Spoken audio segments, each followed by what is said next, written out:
अस्सलाम वालेकुम। आज हमारे किचन में बन रही है निहारी, जो बहुत ही मज़ेदार है, बहुत चटपटी और मज़े की है। और ये हमारे गेस्ट आ रहे हैं, उनकी फरमाइश पे बन रही थी।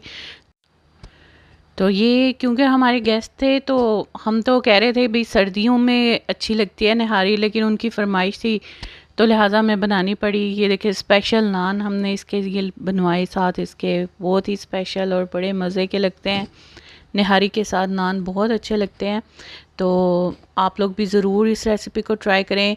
यहाँ पे मैं ये बात ऐड कर दूँ कि ये है एक झटपट क्विक रेसिपी है और ये मैं इंस्टेंट जो मसाला आता है उसके साथ बनाऊँगी।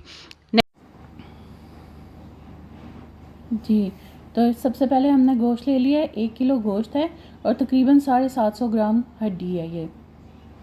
और इसके साथ हम चाहिएगा एक प्याज, दरमियानी साइज़ का प्याज है ये, बारीक कटा हुआ।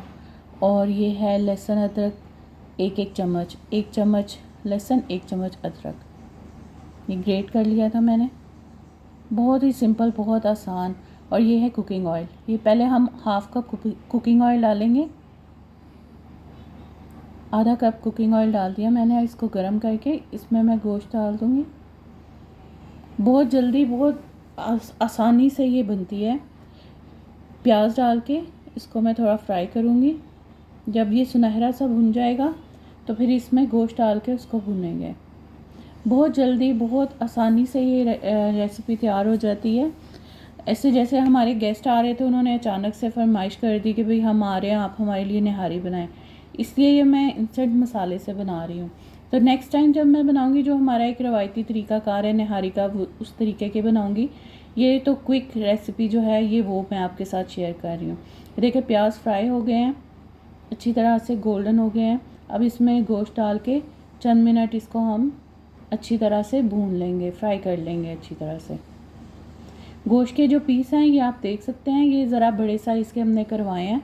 निहारी में बड़े साइज़ के पीस अच्छे लगते हैं गोश्त के, और यही रिवायती तरीक़ाकार है। गोश्त का जो साइज़ है वो ज़रा बड़ा रखा जाता है निहारी में, बोटियों का साइज़ जो है। गोश्त अच्छी तरह से फ्राई कर लिया हमने।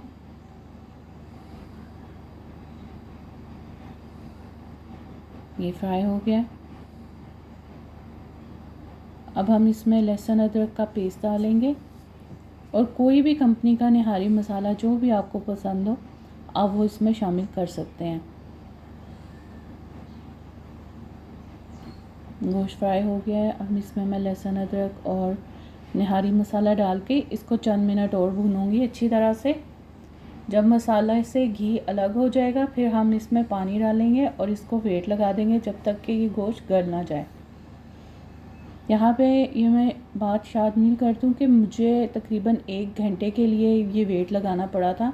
ये गोश्त पे भी डिपेंड करता है कि आपका गोश्त जो है वो किस तरह का है। मसलन जो जानवर जिसका आपने गोश्त ख़रीदा है वो ज़रा अगर एजड होता है तो उसका गोश्त ज़्यादा टाइम में गलता है। अगर वो ज़रा छोटे जानवर का गोश्त होगा तो वो ज़रा जल्दी गल जाएगा। लहसुन अदरक शामिल किया मैंने और मसाला शामिल किया, और मैं इसको अभी चंद मिनट भूनूंगी। तो इस वजह से जो है ये गोश्त गलने में ज़रा टाइम ज़्यादा लगा था। अदरवाइज़ 45 से 50 मिनट में आपका गोश्त जो है वो अच्छा सा गल जाता है। ये देखें गोश्त भुन चुका है मसाले के साथ। मसाले से घी जो है वो अलग हो चुका है। ये देखें ये घी अलग हो गया है मसाले से। और अब हम इसमें डालेंगे पानी। तकरीबन 3 लीटर पानी डाल दूँगी मैं इसमें, और इसको मैं वेट लगा दूँगी। मिनिमम 45 मिनट पे आप वेट अपना खोल के चेक कर सकते हैं कि गोश्त जो है वो गल गया है या नहीं गला। और अगर गोश्त ना गला हो तो आप थोड़ा सा नीम गर्म पानी और ऐड करके दोबारा वेट लगा सकते हैं इसको।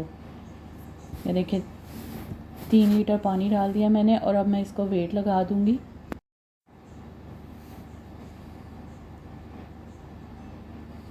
ये पानी डाल दिया, अच्छे से इसको मिक्स किया, और इसको अब मैं वेट लगाने लगी हूँ।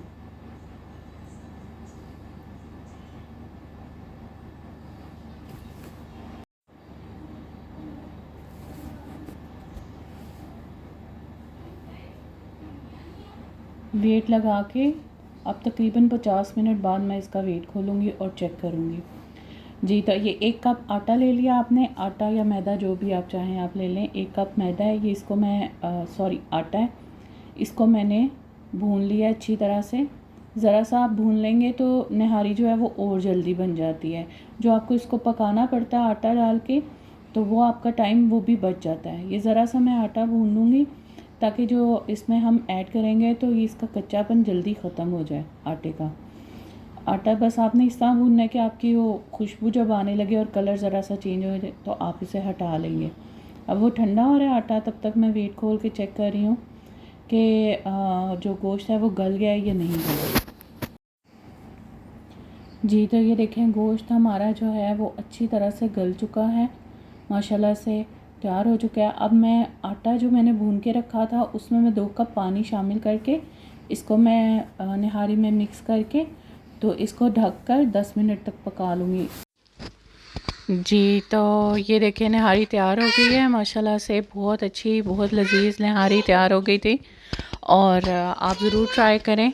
इंशाल्लाह मिलते हैं किसी और रेसिपी के साथ। अल्लाह हाफ़िज़।